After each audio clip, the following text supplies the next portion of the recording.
Legion Gaming. I'm your host, Donnie, and as always, I'm joined by my co-host, Deucy. Hello, everyone. Deucy, how are you this fine evening? Oh, I am great. Fully fed and caffeinated up.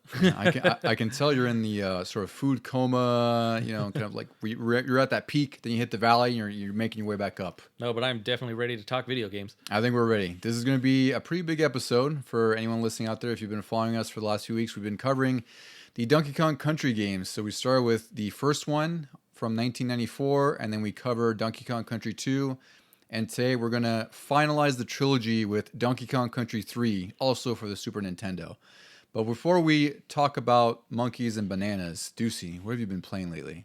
A lot of monkeys and bananas. Yeah, with the exception of those. Just to prep this, it's always a good time to go back to these, even if you're speed running them or just trying to take notes. They're easy to revisit, I would say. They're very quick to jump into, and you can have a lot of fun just jumping in. Like I said, it was great when they finally released them on the Switch Online. Just a lot more easily accessed, and love the save states. But what else have I been playing? I guess because I've been playing these, I'm on my Switch a lot. So I also have been trying to get through Link's Awakening, the remake. I want to still hopefully do that before the end of the year. That was going to be your goal. But we're running out of time. You're running low. You might have to dial the DeLorean back. But I am on the 6th dungeon on that one. And I'm kind of lost in there. I think I have to look up something real quick to see. I feel like I'm missing a key somewhere. But it's also one of those that seems to be in every Zelda game, at least after the first one, where there's those red and blue switches.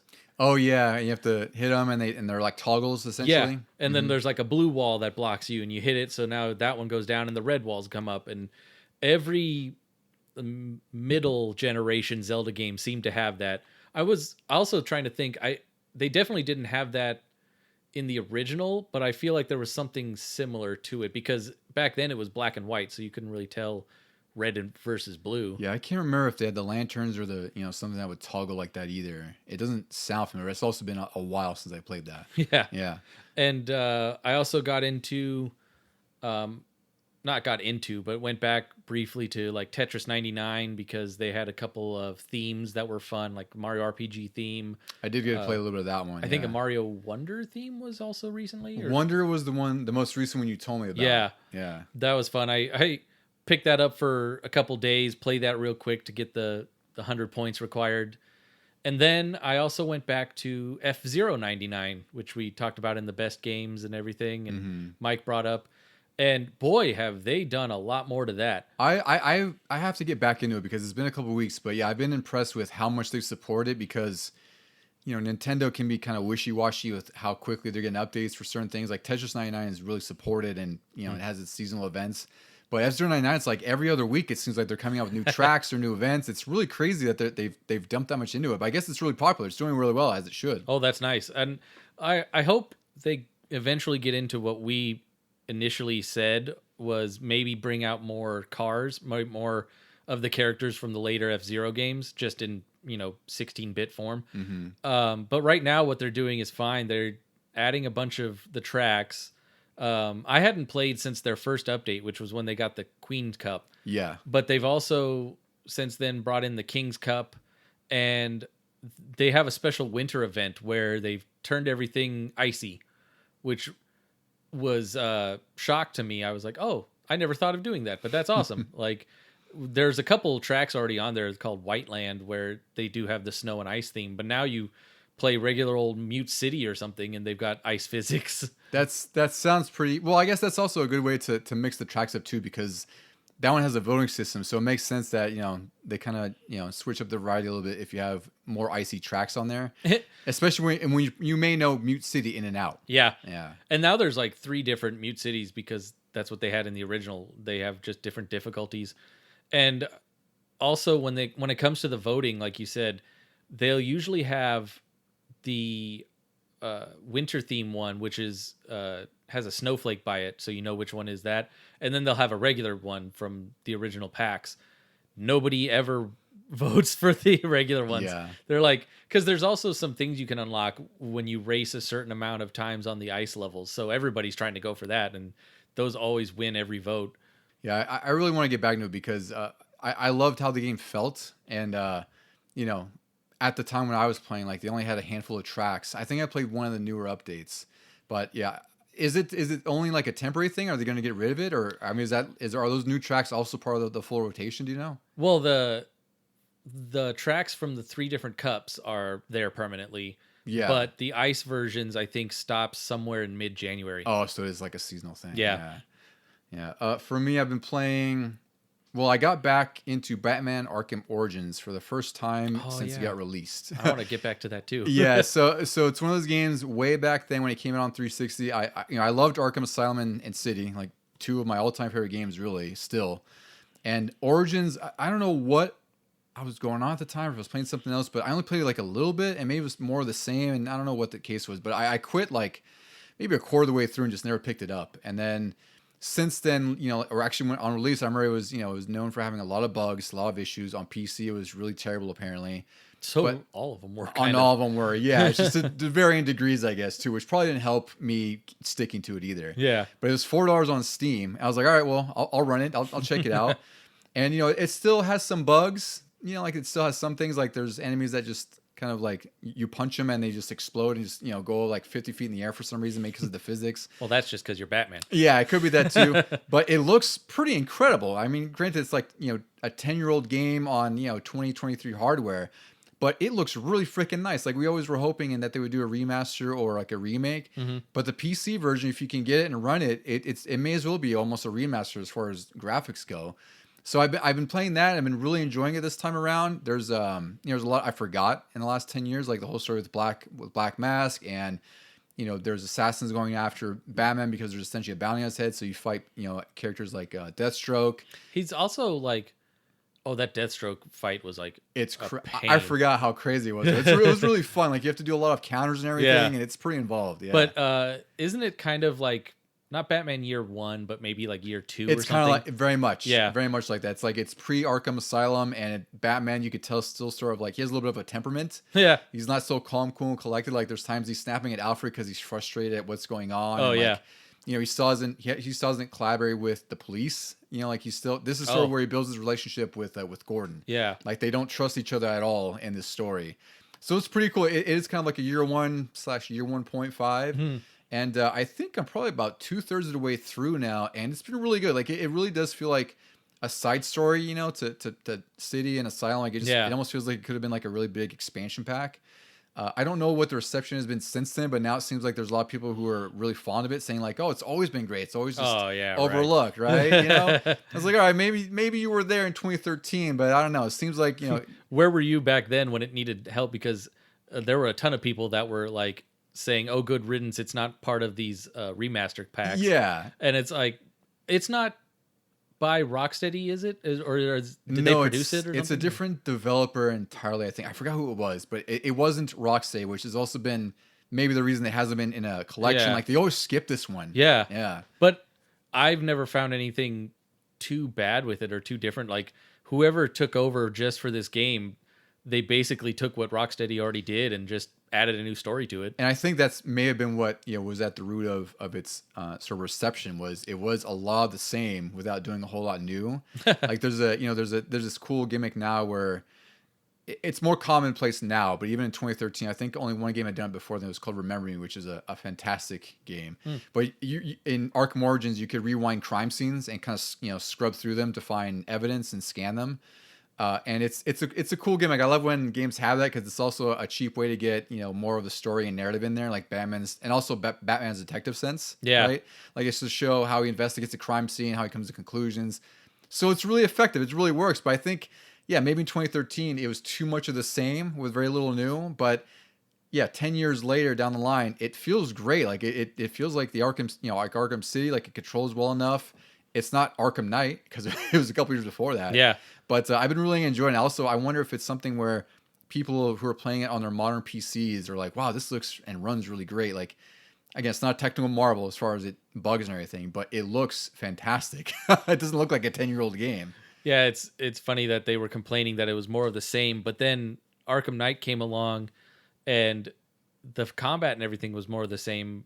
But then we got the Batmobile sections, Yeah, a which little too much of it. yeah, which people didn't like, and it's like, well, we tried something different, and Yeah. you're complaining about that. You're complaining about not having something different. Like, just sit down and enjoy the game. Yeah, I do want to go through Arkham Knight too because I haven't. I think I've only been through it once, and that's when I got it on PS4. That was the reason I got it on PS4 was because it was launching on there, so I got the console and all that good stuff. But I've been wanting to play through that again because I did play through Arkham Asylum a while back, and yeah, these games are they're so easy just to get immersed in them all over again. Yep. If you haven't played them in a long time, they hook you very fast.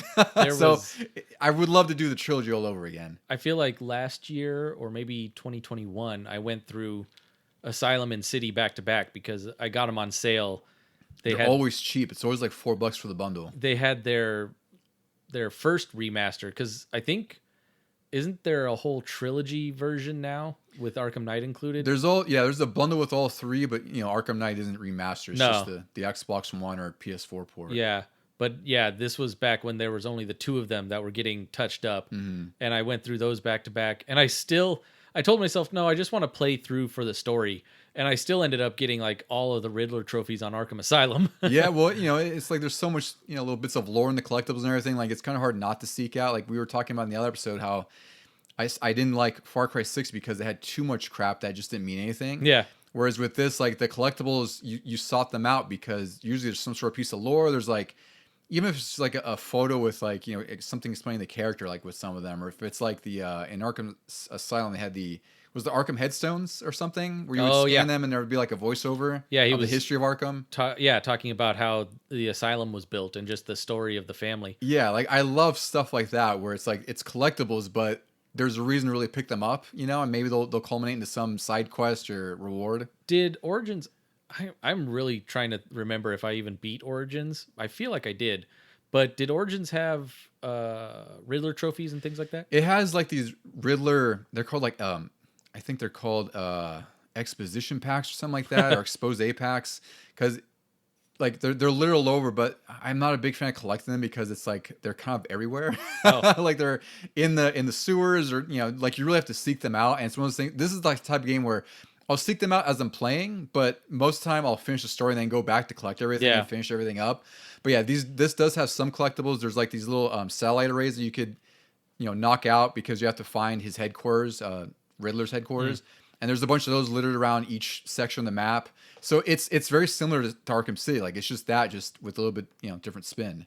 Oh, that was another thing I enjoyed because I played Arkham City first. Obviously, it came out before Origins, but it's fun because Origins is still the same Gotham map, but before that flood. Yeah, and it's a Christmas game too, actually. Yeah. It takes place on Christmas Eve, so everything's snowy and Christmassy.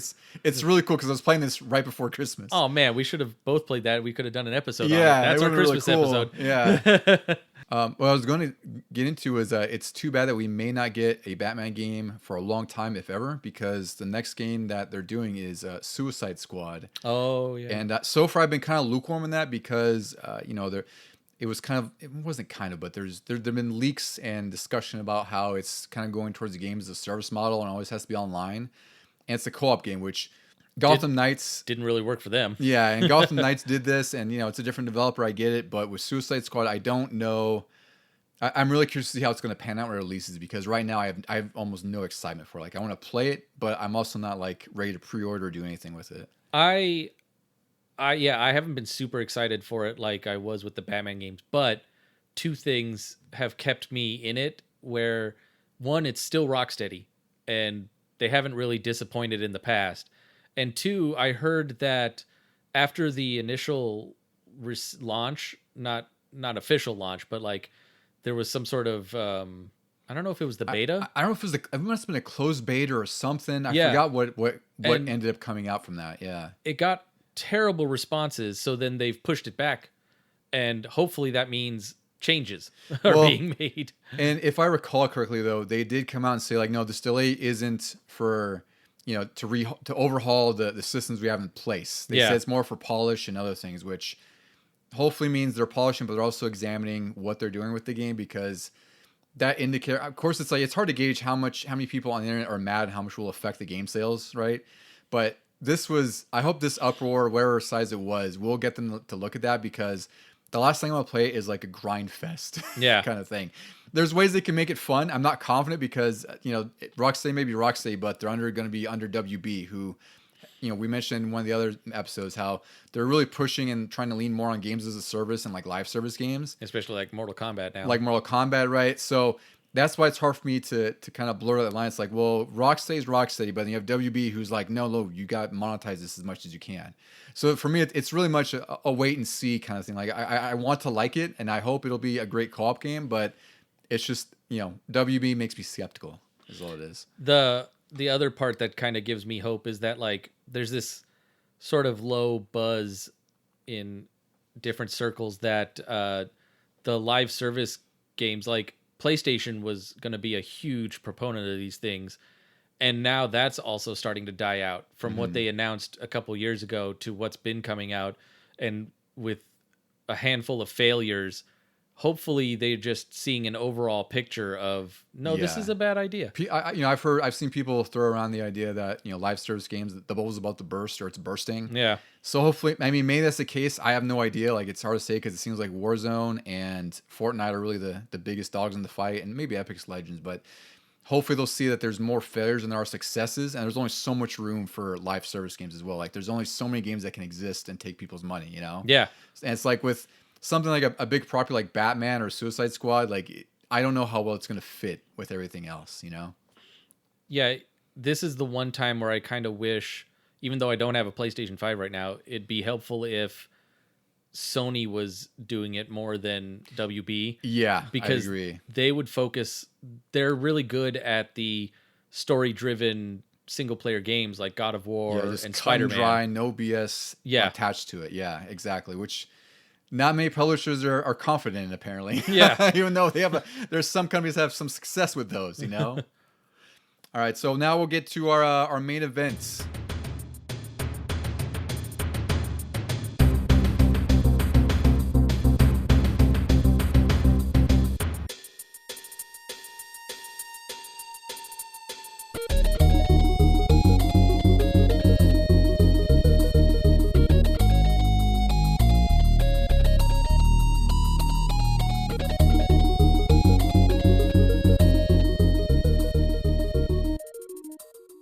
All right, Deucy, our main event is here. We are finishing the trilogy of one of our favorite, trilogies on the Super Nintendo with Donkey Kong Country 3, Dixie Kong's Double Trouble. Perhaps the most loaded of the bunch as far as titles go. But at least it's pretty clear on what it is. It is. You know where the apostrophe goes in this one. Yeah, Dixie Kong's in it, and there's double the trouble. So you can only imagine what that means. And it's the third game in the series. So a whole lot of numbers going on there.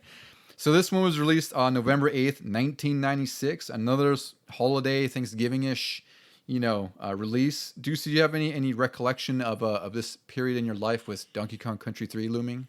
Once again, it was an instant Christmas list wish. Like, I didn't have to rent it. I knew what it was going to be, and I knew I wanted more.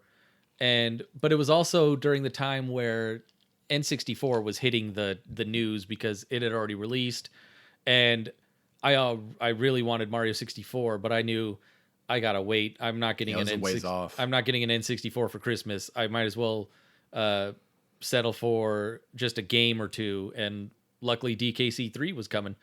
Yeah, I'm kind of in the same boat where for me, I was kind of like riding on the coattails of your excitement, because it's like I usually would read more about the stuff with Nintendo Power, because I don't think I had subscriptions at this time. I didn't have EGM yet, or PlayStation Magazine I don't think had come out yet. So usually, like, I got a lot of my gaming news from you if it wasn't at the grocery store or through other friends or mutuals. So it's like I would see the issues at your house. Yeah. And I remember looking forward to Donkey Kong Country 3, but also, like, I knew you were getting it for Christmas anyway. Yeah. So by proxy, I was already naturally excited that we were definitely going to play this at some point. We were getting it. It was something to look forward to. It wasn't even my Christmas. Yeah, so I was in the same boat. So I was really excited for this when it came out. And this one, I was, we were talking about in Donkey Kong Country 2, we were surprised that it was only like it was a full year after the release of 2, which didn't, it felt like a lot longer back then. I guess yeah, we've talked about it a lot of times where I didn't realize it was annual, but I also now realize that I'm basing it on the feeling of the last big trilogy we had, which was Mario, where those were definitely spaced apart. But we were also so little we didn't know about the time passing on those either. Yeah, those almost feel like it was released later because I would get them at different times. Yeah. And like I couldn't get all three at once, you know. So development on Donkey Kong Country 3 started once again shortly after Donkey Kong Country 2.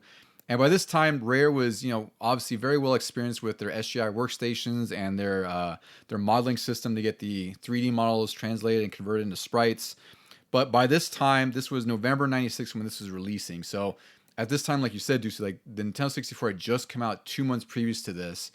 And as a result, Rare was, again, Nintendo and Rare had a really close relationship. So Rare put a lot of their experienced developers to work on Nintendo 64 projects. So by this time, they were working on games like Blast Corps and GoldenEye. And the sort of less experienced or more junior developers were able to work, or they were assigned to work on Donkey Kong Country 3. And with this one, they essentially told the development team, like, just kind of make something fresh and new, like go wild with it kind of thing, which is it's very apparent when you play this.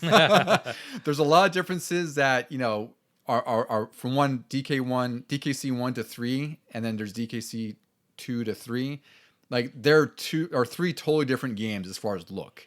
I'd say, like you said, they were very experienced now with their rendering systems and everything, but they didn't, except for the main Kongs, they didn't rely on past games that they had already made enemies for. Like, even the basic Kremling in this one, They look different. Yeah, they're totally different. It's where they're all like buffed out, and like they're certain appendages are like larger than ours. So it's like they have a giant head, which makes them stand out more. Yeah.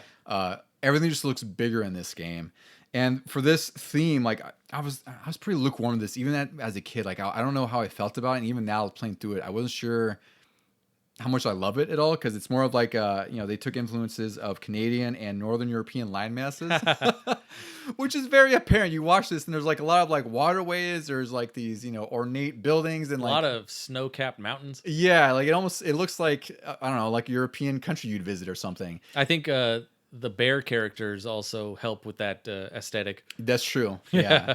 And with this, like, they had a totally different staff for this, including for the music. For the music, they had Eveline Fisher, or Novakovic is her married name, from what I understand, or I think that's her maiden name. Yeah, because she worked on the first one a little. She did. She contributed some tracks to that. So she was like the head of the compositions in this game, and then David Wise did less of the soundtrack. Like, I guess he contributed to it, but we couldn't tell what he was working on, but we suspect it might have been something like Diddy Kong Racing or something at this point, because seems like it. Yeah, he essentially, like, I think we have to also have to sort of set the context for this too. By the end of '96, the SNES was really on its way out. Like, it was kind of winding down. By the end of '97, there's only I think there's 14 games released throughout the year, and the last one was Kirby's Dream Land 3, from what I understand. Oh wow! And so this was at the tail end of the SNES's lifetime. And, for me, like, I always consider the Donkey Kong Country games to be like huge Super Nintendo games, and I always assume that they sold the best, and they did sell really well, but Donkey Kong Country 3 was just missed out of the top 10. It was 11th with not only, but 3.5 million copies. That's still good for being right at the end of the system. It is, right? But I think, and that's the thing, I think it had a lot going against it, which we'll talk more about, because it's like you said, the N64 was out, PS1 was in, its second year, and it's, starting to get all those huge releases to come through. So just for context around this time, this is what was releasing around the time of DKC3. This isn't comprehensive what was out earlier in 96, but around DKC3, we had Tomb Raider for PS1 and Saturn. That's a huge game for 1996. Like, that was a huge 3D game. It's like you're exploring these tombs as Lara Croft. Like, you had the 3D shooting, the 3D movement. It was really chunky. I remember renting it as it was kind of hard to control. But it was one of the most impressive games you could possibly play at that time. Yeah. And then there was Killer Instinct Gold on N64, because, again, N64 was out this past September, and this is November. Twisted Metal 2 was out on PS1. Virtua Cop 2 had come out for Saturn and arcade. And then one of our favorites, Star Wars Shadows of the Empire, was out in N64. And then Mega Man 8 on PS1 was also released. Oh, wow. Earlier in 96, we had Resident Evil that just released, the first game. Tekken 2, Super Mario RPG, Myst, and Super Mario 64. Man, and 96 was a great year for that. Great year, right? And then you have Donkey Kong Country 3 towards the tail end of it on sort of, it's almost like the Super Nintendo Swan song, right? So, yeah, to come in 11th is still It's pretty good. Great with all that. It is. I mean, for us being like within a year of the Super Nintendo's life cycle of ending, pretty damn good. Was how did Mario RPG do in the sales? I don't know. I didn't check. I'd assume it has to be like 3 million-ish somewhere, and it has to be one of the top selling ones, top 40 for sure. What's interesting is I didn't realize that those were the same year. Like, it always felt like I played one before the other, and I probably got them around the same time. I don't know if I got them both for Christmas or what, but I think I rented Mario RPG, whereas I knew I wanted Donkey Kong Country 3. But yeah, I just remember I played both of them a ton, even though N64 was right around the corner. Yeah. I still spent a lot of my time on the older consoles. Well, I think just like at the earlier episode, you said, we couldn't get an N64 just yet because it's gonna be a while before we get that. So I think that was the thing is you and I were, I also had the PS1 at the time too, so I couldn't even think of an N64 by this time anyway. So for us, we were already, it was gonna be a while before we get an N64 anyway. For us, this was like icing on the Super Nintendo cake. Yeah. At that point, like it's another big release from a series we know we already loved.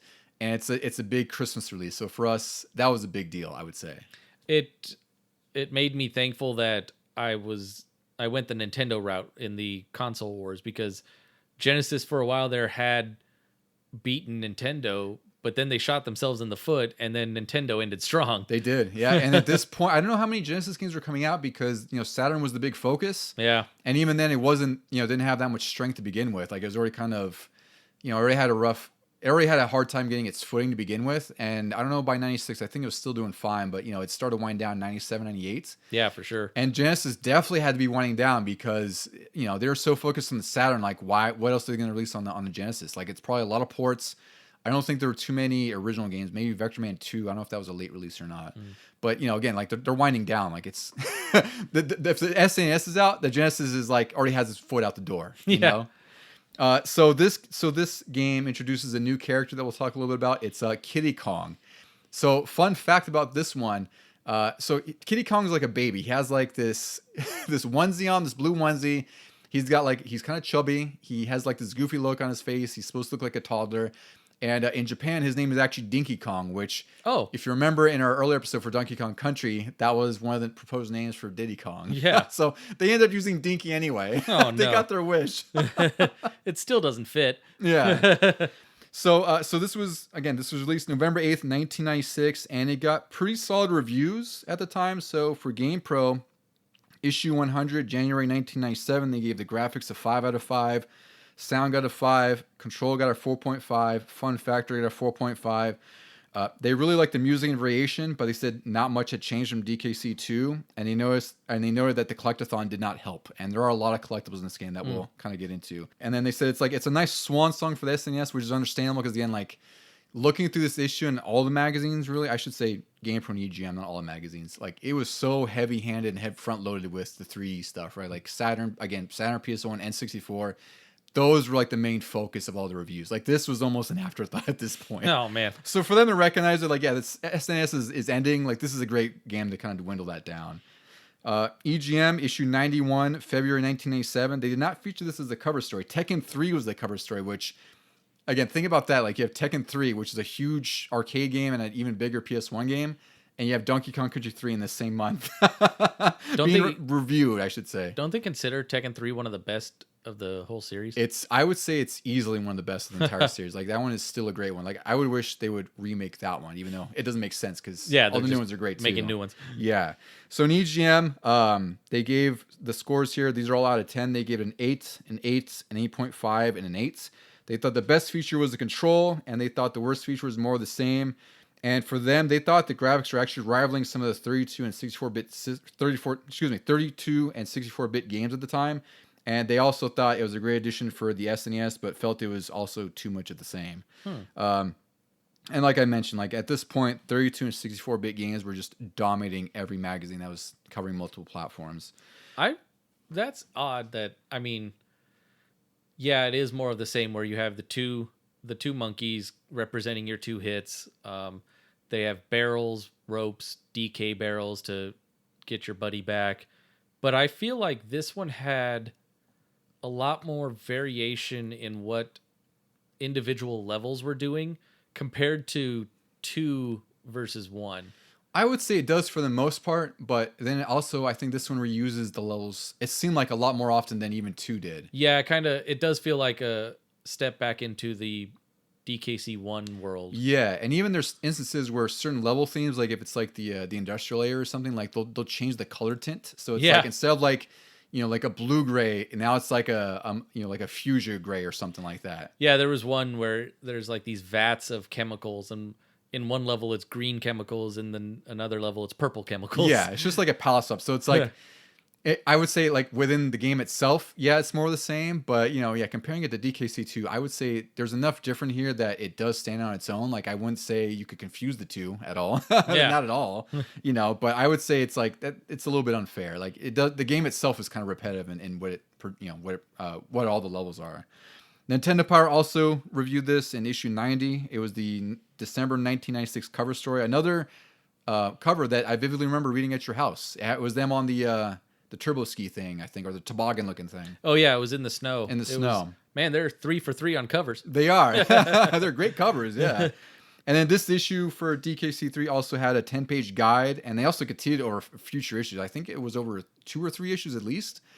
They covered they covered the levels pretty extensively, like everything. They were telling the secrets and everything. Like I was surprised that they did it over multiple issues. Usually with Nintendo Power, it's like they're doing like a 4 to 10-page spread just on that issue.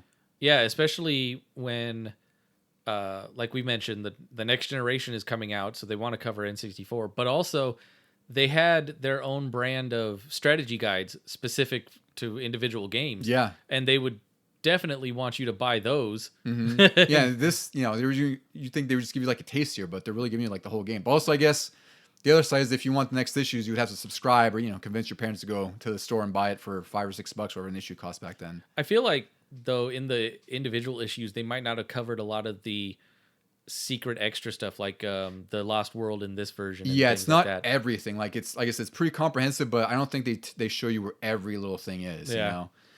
So for review scores on this, these are all out of 5. So for graphics, they gave it a 4.5. They gave play control a 4.2, challenge a 4.2, theme and fun 3.5. They thought the graphics were stunning, is what they said. And they loved the variety compared to the first 2 games. And they point out that there were 48 stages, 7 secret ones, and a lot of bonus areas. Yeah. They're negative, which, again, I think this is a little unfair, just like their DKC2 negative, where they said there's no Donkey or Diddy. Yeah. And it's like there's really nothing, they said nothing else bad in the text review. It was all praises, which, again, like, this is a marquee Nintendo game, so it makes sense that they don't want to dig too much dirt on it. But it's kind of still like the one negative you point out is there's no Donkey or Diddy. Like that almost seems like you're tossing dirt on something that doesn't need attention. Like, yeah, like, especially when Donkey and Diddy are part of the story. Yeah, they're just part of the story. Go get over it. Yeah, these are the characters you're using. And again, the story here isn't terribly exciting. In this case, in Donkey Kong Country 2, Donkey Kong gets kidnapped, but in 3. Donkey Kong and Diddy are kidnapped when they go explore the islands. And then there's what's his name? There's Captain K. Rool, not Captain K. Rool. But in this one he is K. Rulenstein or K. something Rulenstein, like that. yes. Yeah. So of course he's behind Baron von Rulenstein. Baron von Rulenstein, yes. So he's behind everything. He kidnapped Donkey and Diddy this time.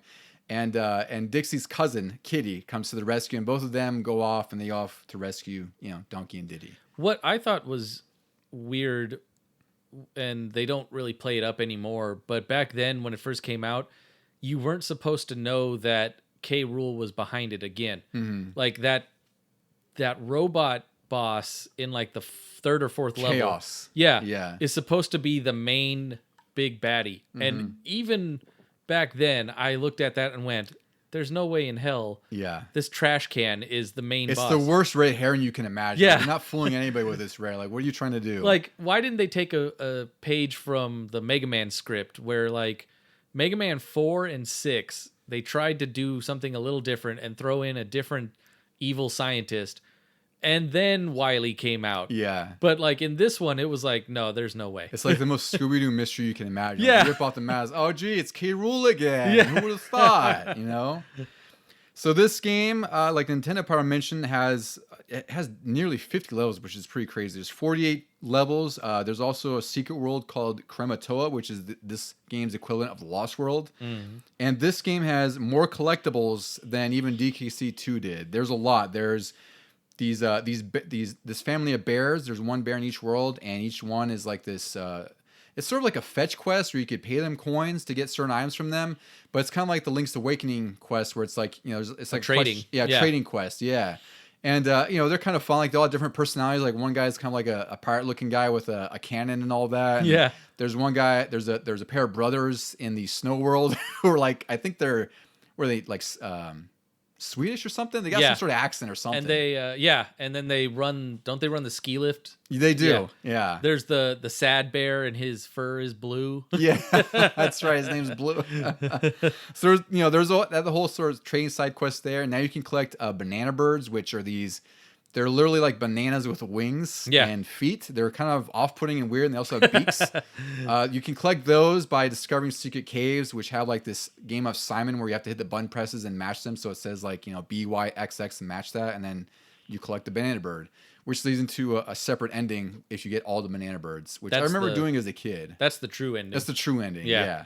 So there's those, and in addition to that, there's the usual stuff like the DK coins, which there's one in each level. It's like a DK symbol you can collect. Which I liked this version better than DKC 2. I liked it way better because though they really hid them in 2, and in 3, some of them are hidden, but most of them are right out in the open, and it's a little Kremlin guy with a shield. Yeah, he has the DK coin as a shield, and you're supposed to ricochet a barrel or whatever you have, or a metal barrel. Or the keg, I guess it would be. Against the wall, and then you have to hit him unguarded, like usually his back, or you could hit him in his belly if he's pointing up at you. But I like that way better than the hidden collectibles in DKC 2. So there's those. There's the usual bonus coins that you get from beating the mini games with the barrel bonus rooms. There are now cogs in Krematoa. There's 5 of them, which I forgot until I was reading into this. I forgot that was also collectible in this game. It's really ridiculous. I wouldn't even count that in the collectible thing. I mean, I know they do because it's 9, but you have to get that when you beat the level. You do. Yeah, you get them regardless. Yeah, it's still, nonetheless, like if you look on your save progress screen, like there's the cogs for telling you how many you have. Yeah. So it's something that you technically collect, even though you're automatically given. After you're going to get it no matter what. Yeah, and then we mentioned like there's banana birds, and then there's bear coins now, which I really like how they look. There's it's like a silver coin with like a bear with a bear face on it. Yeah, it's really cool.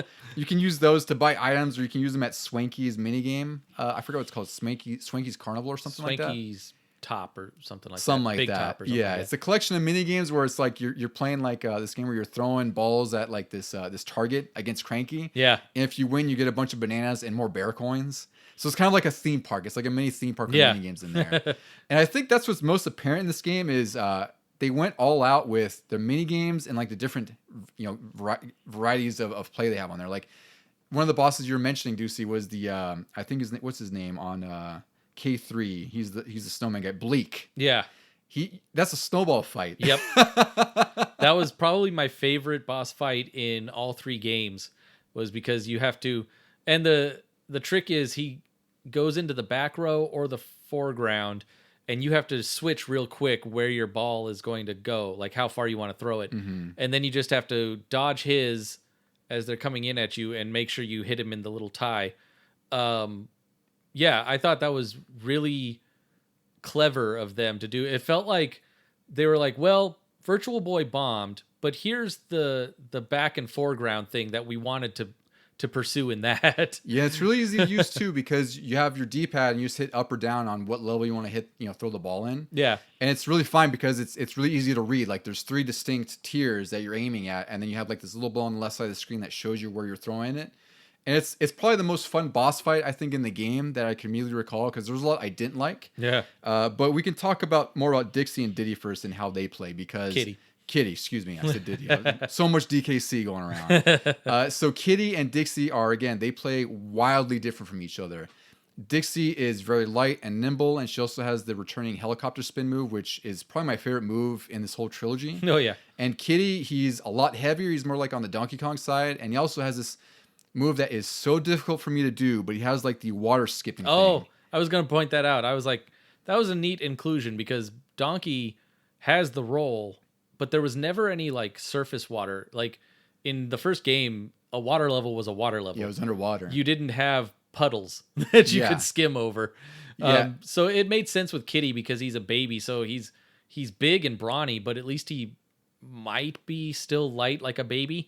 Well, and it's funny because there's only one instance I can recall you have to use it, and I recognize every time. It's to one, I forgot what level it's in, but you have to skip like 2 or 3 times to get to a bonus barrel that only he can do. There's also in the later level where the little swarm of pests is chasing you, and you can skim across the top and go up higher. And then Oh, I didn't realize that. There's like a bonus barrel, and it's also kind of a shortcut away from the bugs. Mm-hmm.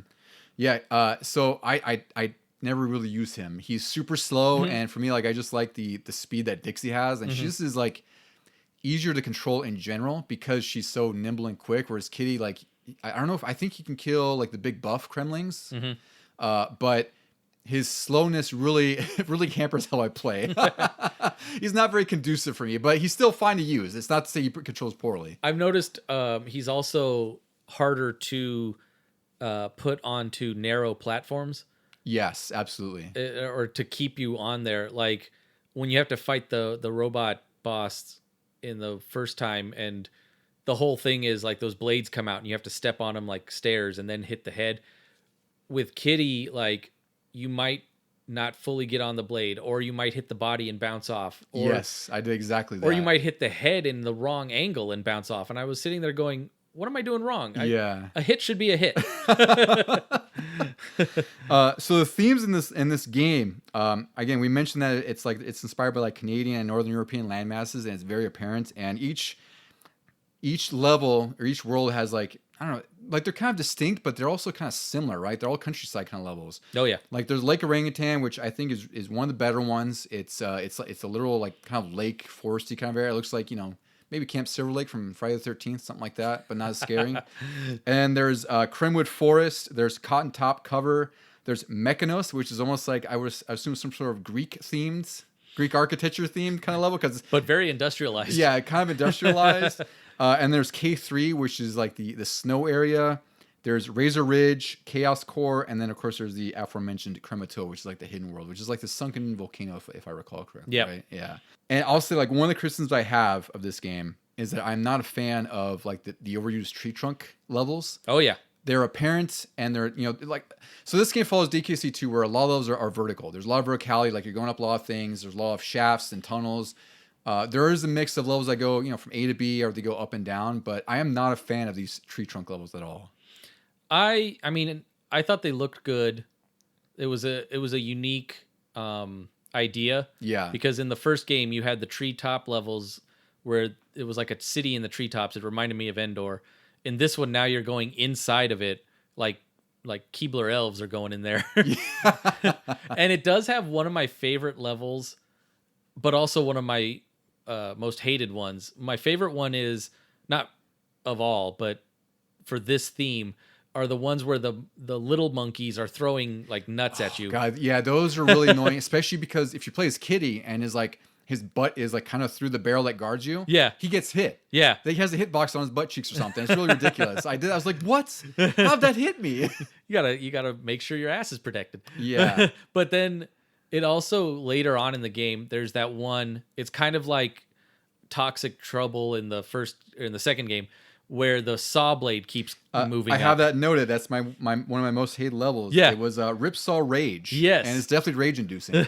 And it comes out of nowhere. I think the thing I don't like about these worlds, I do like the overall aesthetic. I like that it's more open, so you can choose to do some of the lands out of order. That is really cool. Yeah. But within each world, there's just a weird variety of level ideas. Like in the first one alone, like you mentioned, the lakeside one, it starts out with a couple of my favorite themes with the just the lakeside. You're on a dock or a pier. Yeah, I do love those themes. And the backgrounds are really pretty. It looks like a beach, and these are the ones with the water that you can skim across. But then in the same world, you eventually get to a part of the map where there's snow out of nowhere, and you're like, wait, I'm not. There's just this random hill of snow when you should have to wait until the big mountain level to reach snow. And it's not even there's not even snow in the overworld that you're standing in. Yeah. it's really weird. And then another one is like you mentioned, Mechanos is this whole place where it's just nothing but factories and poisonous goop and stuff like that, and it's got a couple cool levels in there. And then you go to the big mountain one, the K3, where you think there's going to be a lot of snow levels, and randomly there's one more factory level. Yeah. Like, why? There was a whole island of factories. And that's what I mean. Like, it's just, I appreciate that they went so wildly different with just the game aesthetic in general. And I think the overworld, one thing I want to talk about that too is I do love the overworld because you get the different vehicles you can use and you can explore. And you can explore the world. So it does have that aspect where it's like you can go, get into the caves to find the banana birds.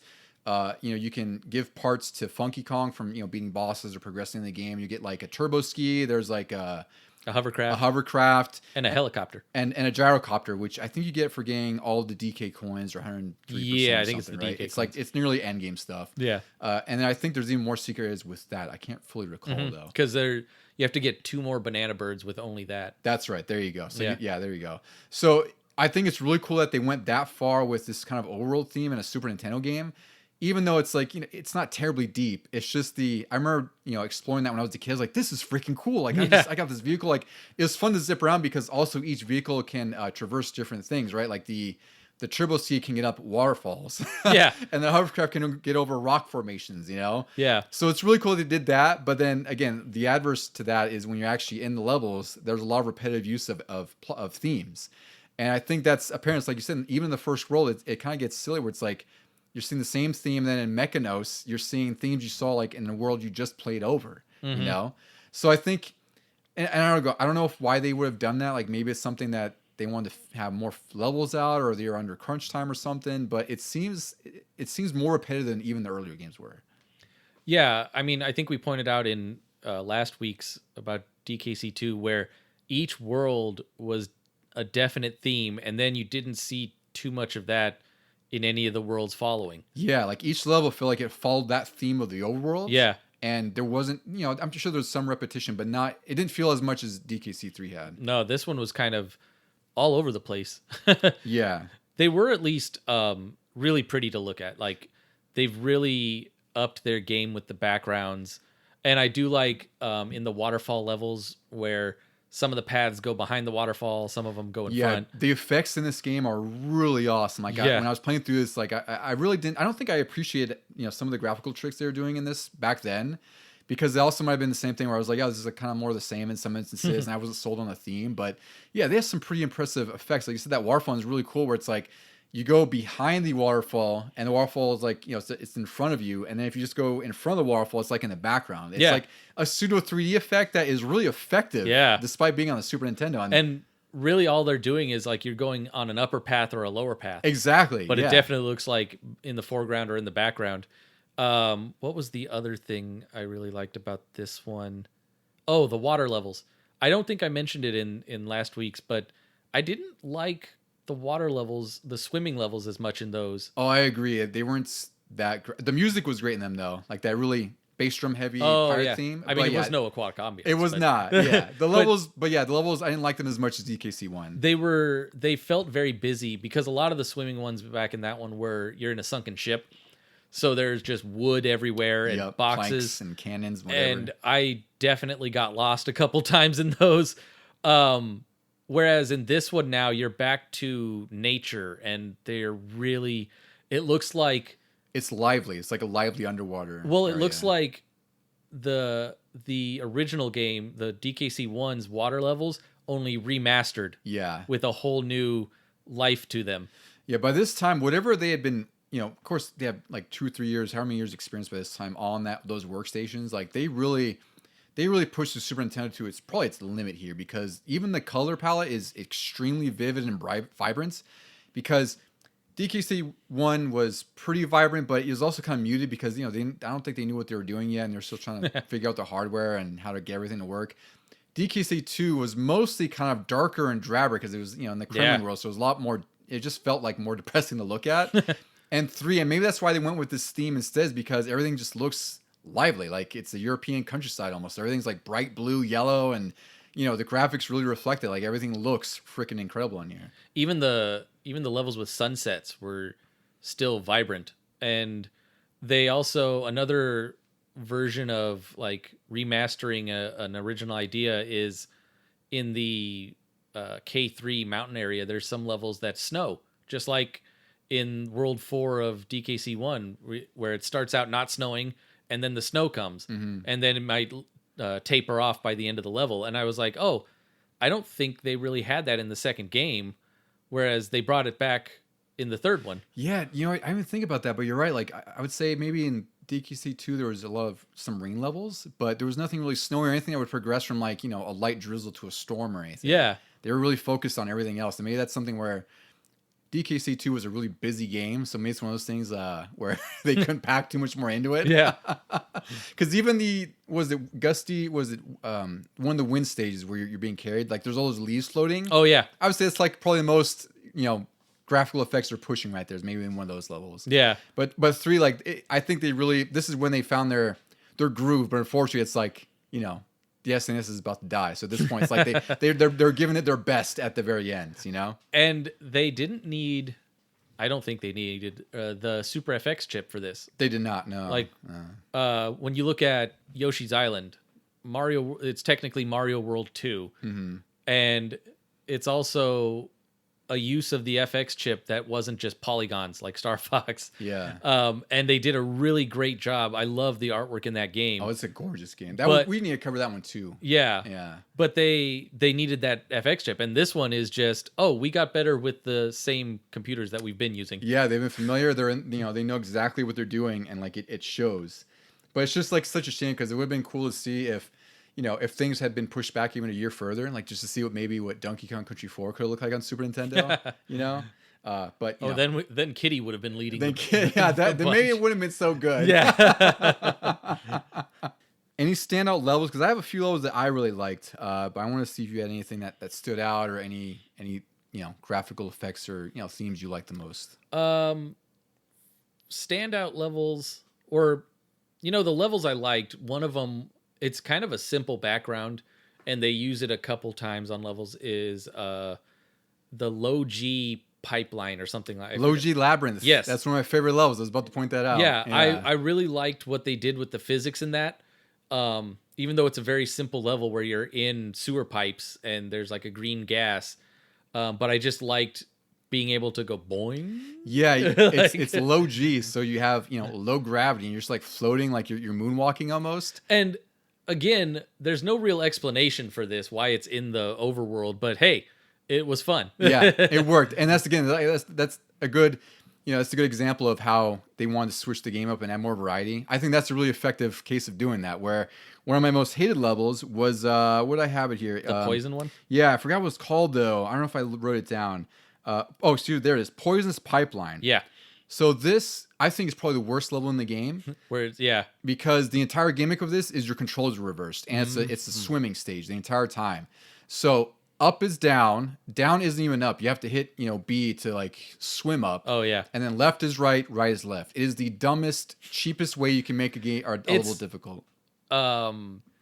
Is it in the Lost World or is it in the regular? No, it's in the last world. What's it called? Chaos Core. Yeah, it's literally, I want to say 1 or 2 levels before the boss. I was gonna say it's one of the last ones, which once again, it keeps the theme going where they just put the worst levels at the very end, and you're just thankful to be over with them and onto the final boss. I completely agree. Yeah.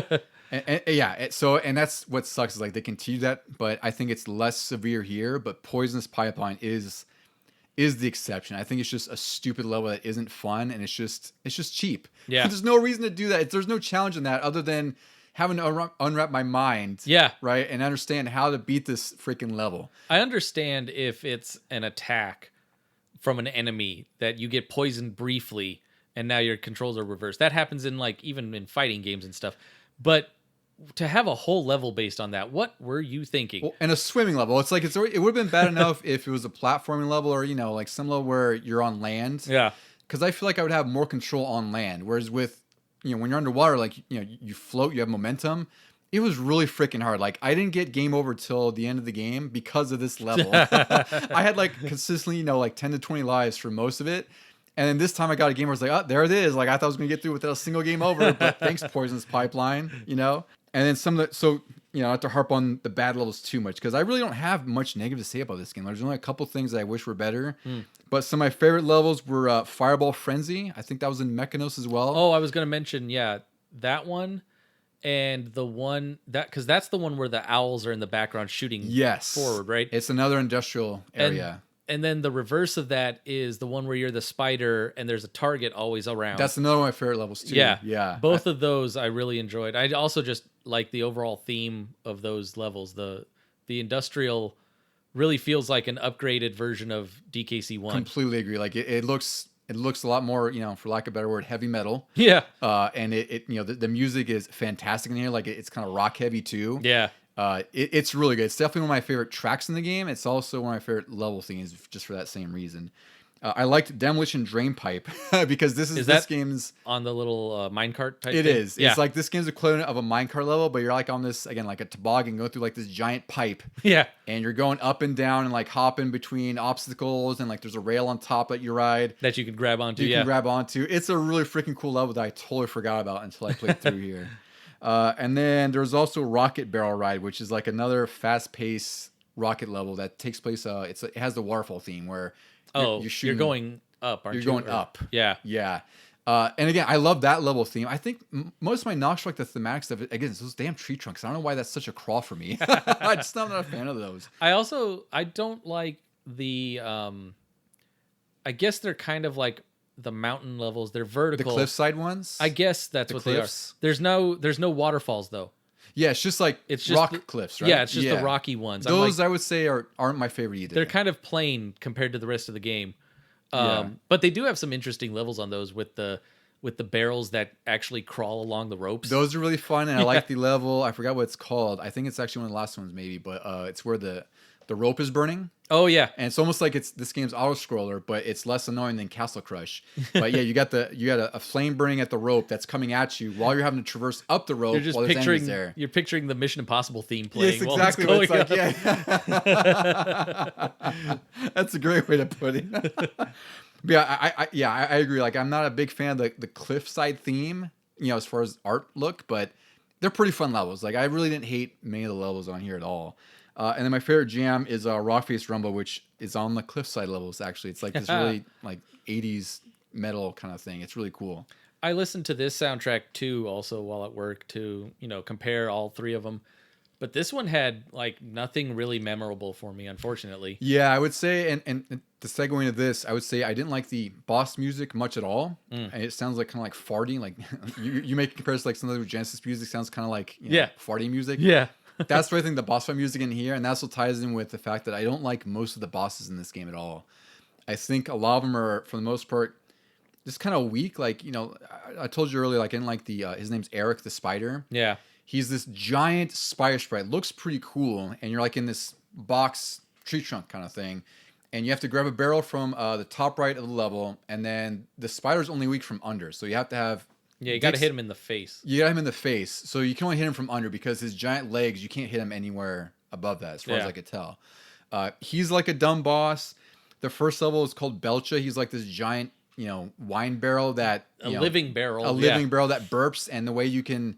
You kill him is by feeding him insects that come out, and you throw him in his mouth, and he burps, which pushes him back and off this ledge. Which they took from Super Metroid. That's right, huh? But it's not as great as Super Metroid. No.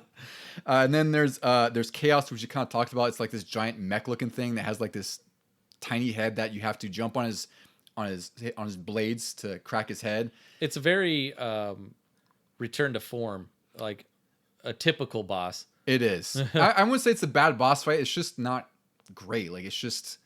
For as good as everything else in this game is, as far as level design and themes and anything else, I think the boss is like the biggest weak point for me. I was trying to think of... The snowball fight one was the best. Easily the best. That's my favorite by bar none. I hate the giant urchin. Yes. What's his freaking name? His name is...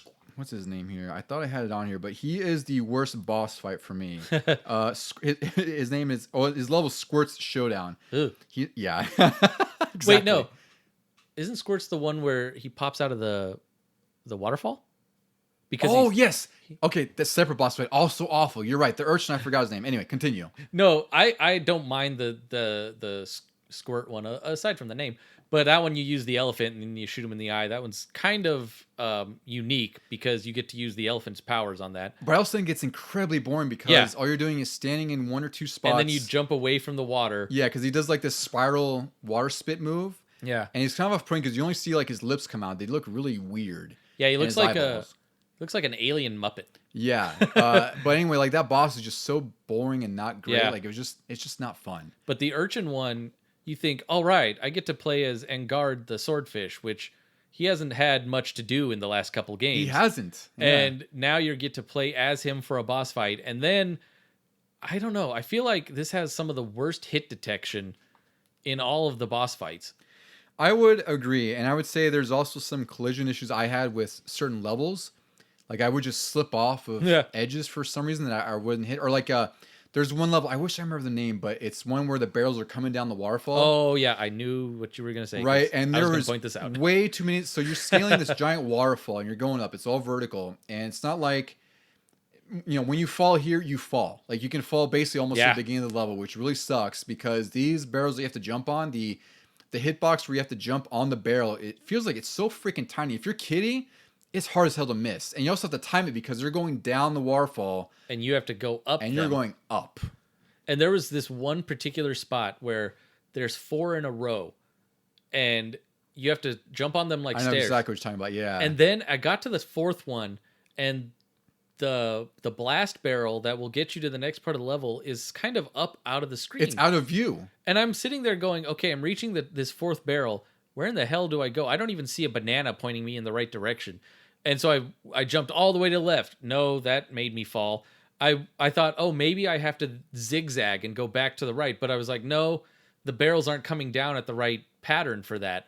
And then I finally see the barrel up above me, and I'm like, I don't think I can reach that. Well, I thought maybe I have to like throw Dixie up there, but you can't do the buddy system while you're on the barrel.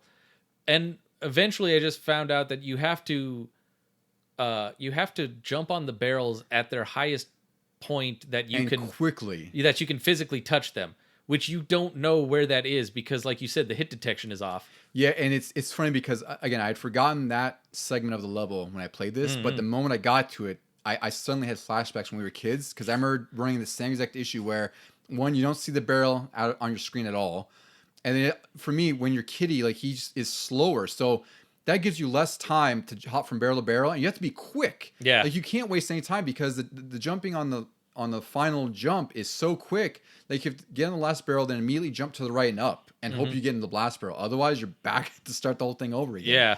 So again, like this isn't a huge negative for the game. Like it really didn't, stifle my enjoyment because honestly, the difficulty in this game, I feel like it's tuned perfectly.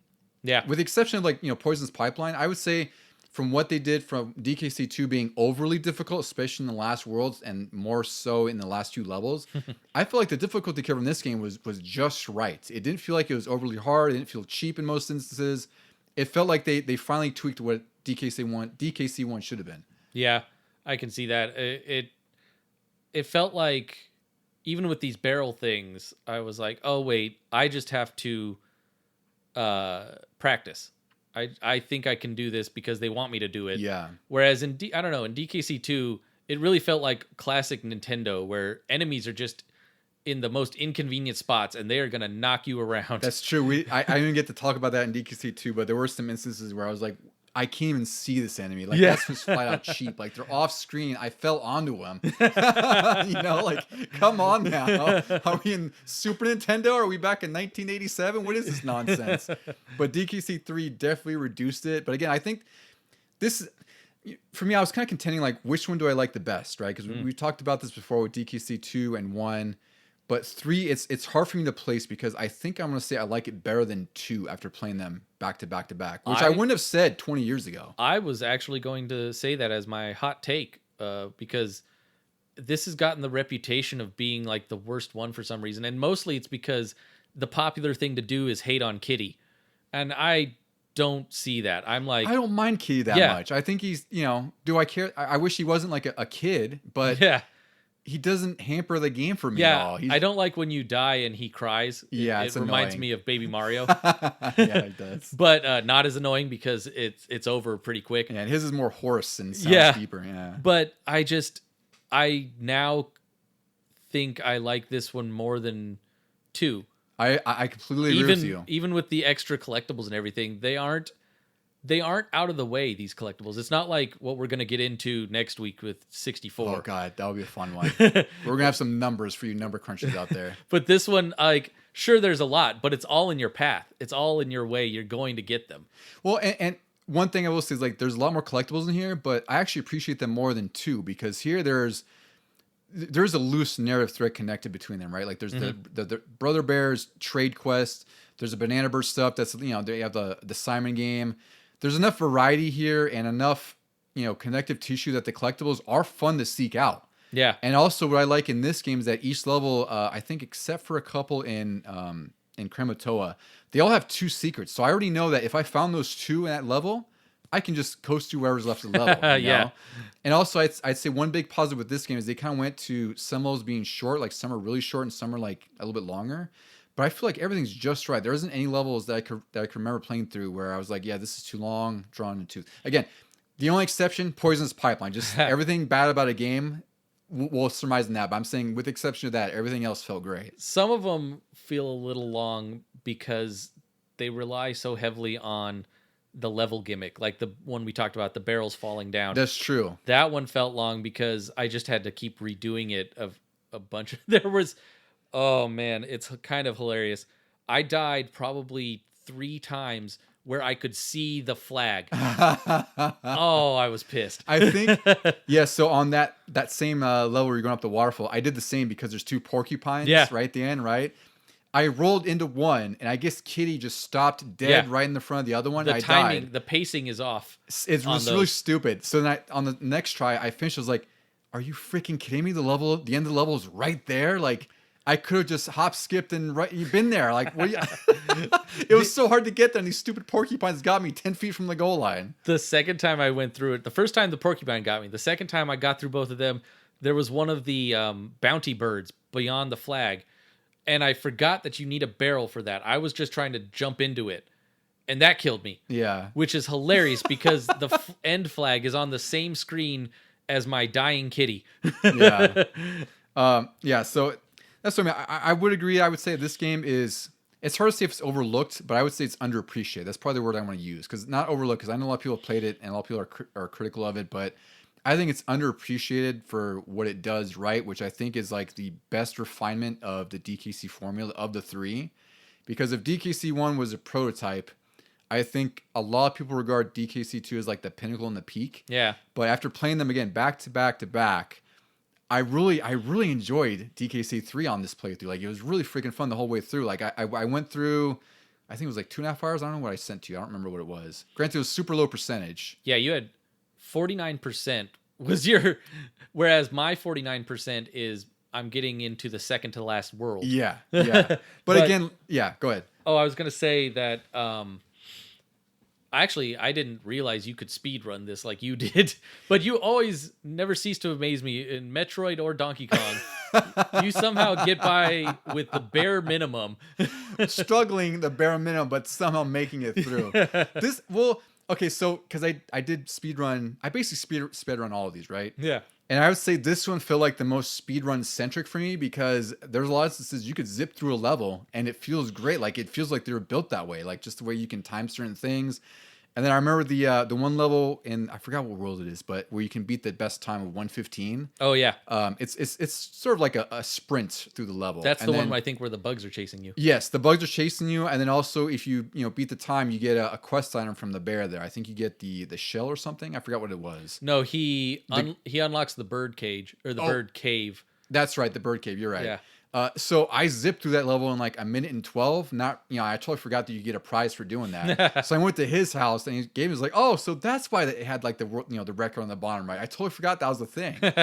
But yeah, I love how speedy and how speedrun centric this game feels compared to DKC 2. I know the speedrunners are 2, but I am not at that level with that game. I think just the fact that Kitty has the water skimming move kind of points you in the direction of, hey, you can run through this.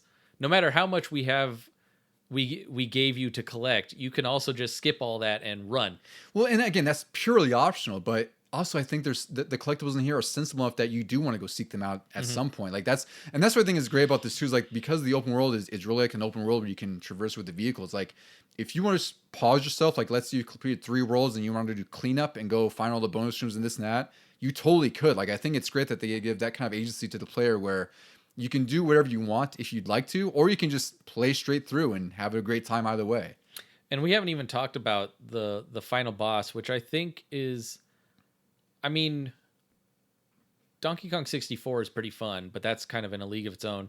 This is probably my favorite version of K. Rool. I would say so. On how to beat him. You always have to hit him in the back, and then is it the second battle or is it even in the first battle where he goes in the background? That is the second. That's the second battle? Yeah. That's the secret world battle? Yes. That's my favorite part, where you have to time it to throw the barrel up into the little ceiling vacuum, and then it'll land in the background. I do remember that. Yeah. And I was going to say, this is probably my favorite boss of the 3 K. Rool bosses, like K. Rool and Stein, because in the primary boss battle, if you don't unlock the true ending, he's got like a lab coat on because he's like he's K. Rulenstein, I think, or Baron Von. I forgot what his name was. He's a scientist. He's a scientist. So he's got a lab coat and like these really hilariously long like plastic black gloves on. Yeah. He's got like a a propeller pack, but it's funny because it's like he has a backpack and he has like the daintiest propeller keeping him afloat. That's lifting him up. Lifting off, and King K. Rool is like a huge fat alligator, and he's like he's like daintily floating across the level. It looks so funny. Looks like one of those beanies with a propeller on the cap. But the boss fight, like, it's a lot more fun than DKC2. DKC2 had a really hard last boss fight. Yeah. This one was kind of difficult, but it was fair. Like, you have to go back and forth, and you have to drop a barrel, and you have to hit him in the back in his little propeller backpack. Yeah. And then you do that several times, then, it explodes or whatever, and, you rescue Donkey and Diddy. And to get to your point with the final boss, this game's pretty crazy because we talked about you get up to 103% completion, but it's also possible to get 105%, which I've never done in my life. I've never even wanted to do. Well, exactly, because the only way you get that is you have to get 103% completion in the game in general, but you have to enter a code and then enter a code that unlocks a super difficult level where there's no continue barrels in the game at all. And I think there's also reduced DK barrels too. So if you lose Dixie or Kitty, then you have less chances to get them back. And then once you 103% complete the game in that mode, then it automatically adds 2% to your total, and it's 105%. Never done that in my life. Yeah, I've done 103% when we were kids. I wonder if that's on your cartridge, actually. That had to have been on yours. 103, yeah. Is it mine? Or is there 2 on there? Did your mom do it too? My mom never, I don't know if she even played this one. I think she tried, but like I said, by that point, she was heavily into the Land series on Game Boy. The Land games dropped by then. Yeah. So it is possible to get 105%. I don't think I'll ever do it, but there are crazy people who have done it, and there's also some who have done speedruns for it. So we'll get into some speedruns before we dive into our final thoughts here. So for speedruns, we have Any Percent by Laff, LAFF_. They did it in 45 minutes and 46 seconds. Pretty solid time, actually. 45 minutes for DKC3. I expected it to be quicker than that. It's wild because the first game was 44 minutes. Yeah. So again, I'll have to check out how the run goes. And there's 103% by Diazo. They did it in 1 hour, 49 minutes, and 5 seconds. And then there's also 105% by the same runner, Diazo. But in 1 hour, 49 minutes, 56 seconds. It took them 50 more seconds. I don't think the code entry includes a speedrun time. I don't know why that's 50 seconds longer. I'm really trying to think, like, maybe he died once or something as opposed to not at all. Something or missed time. Who knows? I mean, either way, it's impressive nonetheless. Yeah. And then, of course, like I didn't notate records for him, but this game, much like the other DKC games, there's a ton of categories. There's stuff from like all DK coins. There's 2-player team runs. Blindfolded 80%, which sounds like a nightmare. Yeah. And that one was done by a runner. I actually did get the score for that. It was by Katun24, Katun. They did it in 4 hours and 57 minutes. So I'd imagine it's a lot of like slowly tapping and like you imagine sitting there for 4 hours watching this guy blindfolded play Donkey Kong Country 3. It's great. So again, like always check out YouTube. There's a ton of games done quick, speed runs. There's also people post their own runs on their world records. This is by far one of my favorite games to watch, do a speed run of. This is up there with Mega Man runs because they do a lot of relays where they'll go through each game. I love those so much. Yeah. But each one is a different runner and they have to like tag in once they're done with the first game. Yeah, they're such fun to watch. Like especially if you're familiar with these games, and you also appreciate them more when you watch these people go like just literally blast through these games like nothing. Like they've played, I can't imagine, it has to be thousands of hours on these games to master in such a way that you know where every little thing is. So it's like when you and I are talking about how much we struggle through some of these levels and some of these games, and these guys are just blasting right through like it's second nature. It's really impressive to watch. I didn't bring it up in the last episode, but there's that one level where Squawks, it's the last one before the race. Boss. Yeah, where you're racing the ugly parrot. And for some reason, I just went for it in that level, which I never did when I was younger. I somehow beat it, but it was always kind of timid because a lot of those paths get more and more narrow. Yeah. And in this one, I was just like, screw it. I'm gonna race and I'm gonna try to cut corners based on hit detection and everything. And I feel like that's what the speedrunners do. They know where the hitboxes are. Exactly. And then they just use it to their advantage. I will say I do feel a bit more bold because I've been watching speedrunning for a while now. Like I definitely watched it when I was much younger. I only recently caught like I don't know, within the last like 6, 7, 8 years, maybe longer. I don't remember when it was. But I definitely become more bold now that I'm aware of like what they do, because there's certain games where it's like I'll kill every single enemy. It's like, well, I don't really need to do that. Waste ammo or this or that. Yeah. Or like with this, it's like I'll see them speed through. It's like I could just do that instead of just like pausing at every jump and trying to time it. Like, is it really that simple? So that's why when I say like DKC3 feels like a speedrun game to me, is because I could do that. Like I could zip through certain levels and it just feels like really fluid and like, I don't know, it feels really great when you just blast through level like a minute and a half and you dodge everything. And I noticed that when I was playing this one, because there's that one level with the penguins that just come out of the little hole. Oh, that one's a rough one, yeah. And start sliding, and the timing is a little off on those. It doesn't feel as intuitive as you'd like, but it did make me think that this game is set up for the speed running, kind of like the first game, where you just run left to right, and you can time your bounces. If you start at the right time, you could jump through everything like they want you to.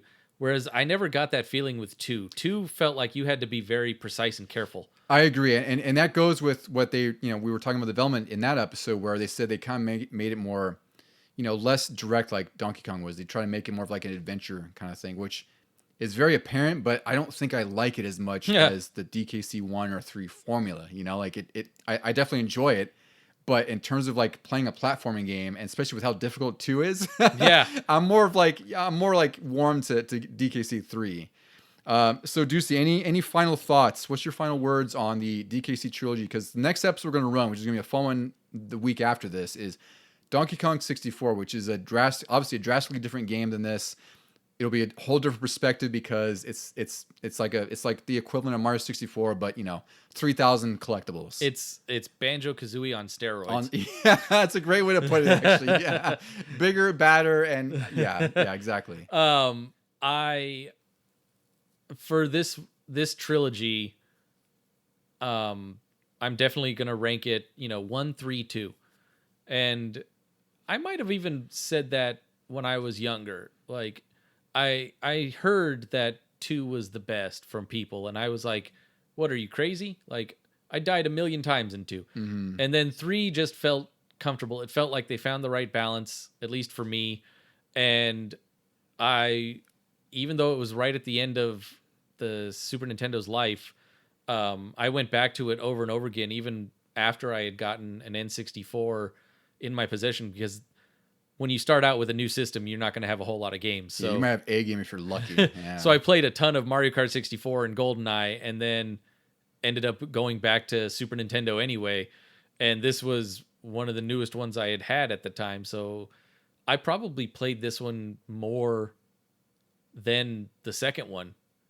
Come to think of it, like, just because 2 got put away as soon as I 100%ed it, and then this one came out. Whereas this one was the one to play when I was tired of N64. Yeah, I completely agree with you. I'd say I would definitely put DKC 1 as my number 1 of the 3, then 3, and then 2. And, I would say before this, I mentioned earlier in the episode, I think I probably would have put DKC 2 as number 2. But much like I did back then, I think I underappreciated DKC 3. And that really was reinforced when I played it through this time, because I had, to be honest with you, like when I played through, because even with 3, like I just played through it yesterday, right? Because even when you mentioned about coming over to record, I was like, all right, well, I haven't played 3 yet, but I'll try to get through or play some levels. And I ended up finishing the whole thing in like a couple sessions. Like I started it, had lunch, and then came back and finished it. It was like 2.5 hours where it was. And I didn't expect to enjoy it as much as I did, to be brutally honest with you. I thought it was going to be something that, You were just kind of grinding. yeah, or even just because I remember having some apprehensions about like some of the level themes, like the the art themes, I should say, the environment themes, but it totally wasn't a big deal at all. Like especially after playing 2, which I played like the week before, I appreciate this game so much more now. Yeah, Just in terms of difficulty, what they were trying to do, and what they were successful with. I'd say the only weak spot is the bosses. I think most of them are not fun. But at the same time, I have to commend them because they tried something new with each boss. Like they are all different. They're all unique. They're all unique in how you fight them and how you beat them. They may not be the best, but I have to commend them for at least trying to inject some variety in there, because DKC 2 had variety too with the bosses, and I felt like they had to top that. Like, but even in that one, they had one repetitive one with the Ghost Crow. They did, yeah. But I mean, in this, it's like they knew that the heights DKC 2 had, so they had some way to top it. And maybe they weren't so successful with that from the bosses, but I think everything else, including the open world more than anything else, it really puts it above DKC 2 in my book. Maybe people won't agree with that. I don't know. But I think this game is just horribly underappreciated at this point. And it's just too bad, because it was, like you said, the end of 96, we're leading in 97, and N64 is about to pick up its pace. There's a lot more games coming. I think was Banjo-Kazooie. No, Banjo-Kazooie was 98. Oh, yeah. Right? I think it was 98. Yeah, because Christmas of 97 was Diddy Kong Racing. That's right. Yeah, that's right. So, again, they were starting to pick up momentum, and then Super Nintendo's winding down. This was really like one of the last big games that it had. And I hope, I will say this about all 3 as the trilogy as a whole, they're timeless in my eyes. Yep. I would say you can pick up 1 and 3 easily anytime and just pick up and play it. 2 you'll love until you hit that difficulty wall, because you're bound to hit it. 2 you got to be determined to play. You got to be determined, and it's like, it is worth playing through no matter what. But I have to say those last few levels are a freaking nightmare and really kind of sully some of the game for me. Like, that's really why I would put it below 3, is because the difficulty in the game is it's fine until it's not fair. Yeah. And 3, I think they dialed it back. I think they refined everything, and this is the point where I think it should have been the successor to DKC 1, and in my eyes, it's better than 2. All right, so Deucy, any final words for our friends before we sign off? No, that's it. Just brace yourselves for DK64. Get your DK rap sing along sheet going. Oh, that's right. We gotta inject that somewhere. We are definitely listening to that. Oh my god. Yeah. And yeah, thanks for listening, everybody. Thanks for sticking with us on this mini series, and we look forward to finishing it off next week. Thanks, everyone. If you want to send us a note, send us some hate mail about why we're wrong about DKC 3, which I don't think we are. You can find us at legiongamingpod@gmail.com. You can get us on X and Twitter at Legion Gaming Pod, and also on Instagram at Legion Gaming Podcast. Until next time, I'm your host, Donnie, and Deucy. Press start to continue. Thank you, Deucy. Thank you, everyone.